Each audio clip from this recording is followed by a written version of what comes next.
Provocative before, and it seems like when I go online and I see a lot of business personas, a lot of the professional personas out there, people go out of their way to not be provocative, and I think it's maybe because they equate that with professionalism, but they just sort of, a lot of the time, hit bland for me as opposed to, you know, safe or not provocative. Wondering what your reaction to that is and what your barometer is for, okay, I'm not being provocative enough, or I'm being too provocative. And that's sort of what I was getting at before, right? It's like most personal brands are boring because people are really on the fence. And one of the things, so my background was in music journalism, and I actually interviewed Gene Simmons a whole bunch of times. And I like him still, but I don't love him as much as I used to. And I think it's just he's getting old and crazy.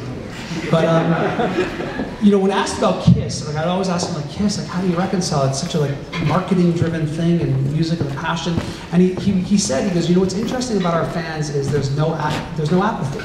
They either love us with all their hearts, their Kiss army, or they hate us and they don't ever want to speak to us. And I always remembered that as sort of a thing. Like, wouldn't it be great to sort of live in a world where people really love you, or where the truth is, business isn't really great at that.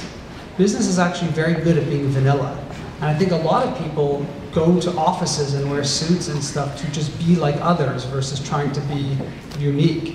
And so when I saw blogging, I also really embraced it. Like Oscar Wilde has this great quote, he goes, "Be you because others are already taken."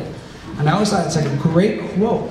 And so in my head, I'm always sort of, you know, letting those ideas percolate. Like, am I being very unique in my own perspective, or am I just being, you know, a copy of someone else or a sycophant? Like, what am I doing that's adding value?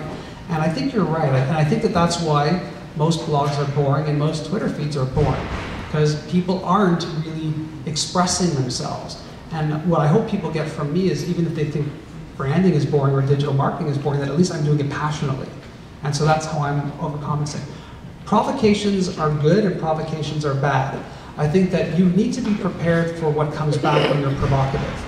And I find a lot of people are provocative, and then stuff comes back as it was going to, and they're like, whoa, what are you looking at? Like, well, you don't have time for this. I'm too rich to bother with you. And I see this with some close friends who are bloggers, and it really frustrates me. It's like, you said something really stupid or provocative, and then everyone jumped on you, and then you're pissed off, like, oh, I'm better than you because I have a book deal. I'm like, what?